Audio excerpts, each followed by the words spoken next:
ఆ ప్రభుత్వాల దృష్టికోణంలో లోపం ఉందా, లేకపోతే మీ యాటిట్యూడ్లో లోపం ఉందా చింతమనేని గారు? మంచి ప్రశ్న అడిగావు. ఆయనదేమో చంద్రబాబు నాయుడు మీద మీ మీద కేసు పెడితే అది ధర్మపాలన, జగన్మోహన్ రెడ్డి మీ మీద కేసు వేస్తే కక్ష సాధింపు చర్య. ఆపండి ఇంటర్వ్యూ.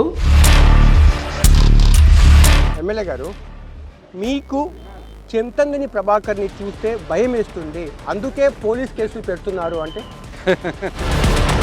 ఎందుకంటే వాడంటే మా నిజంగా కొత్తగా లాగులు వేసుకొని ఇక్కడ నేను ఒక ప్రశ్న ఇస్తాను, జవాబు చెప్పడానికి మీ దగ్గర ఆన్సరే ఉండదు. జూనియర్ ఎన్టీఆర్ని అంటే ఆ చట్టము ఒక పార్టీకి ఒక రకంగా, ఇంకో పార్టీకి ఇంకో రకంగా. ఎక్కడ ఉంది? ఒక్క నిమిషం జాఫర్ గారు. 2014 మీరు అధికారంలోకి వచ్చారు కదా, మీరు విప్పు కదా, ఎందుకు రౌడీ షీటు తీయించుకోలేదని చెప్పి నేరుగా ప్రశ్నిస్తే ఏం చెప్తారు? వేరే సబ్జెక్ట్ లేదా రౌడీ షీట్ తప్ప? ఆ అధికారం మనిషికి అనుకువ ఇవ్వాలి, మీకు మాత్రము బ్యాలెన్స్ తప్పారు. చింతమనేని ప్రభాకరు నాలుక కోస్తా అన్న మాటలు వనబోతులు తిట్టినా కూడా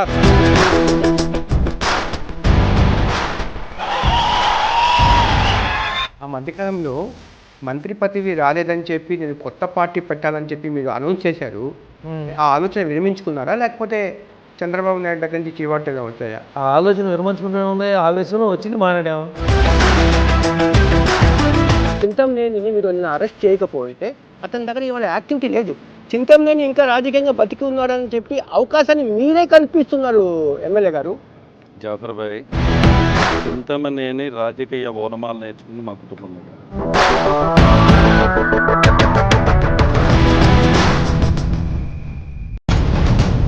రాజకీయం అంటే ఏమిటి? నాయకుడి మంచి, చెడు, గెలుపు, ఓటమి, సేవ, స్వార్థం. ఒక్క మాటలు చెప్పాలంటే వన్ మ్యాన్ డిఫరెంట్ షేడ్స్. ఈ షేడ్స్ని యథాతథంగా మీ ముందు ఉంచే కార్యక్రమమే black and white with Jafar, మీ సుమన్ టీవీలో.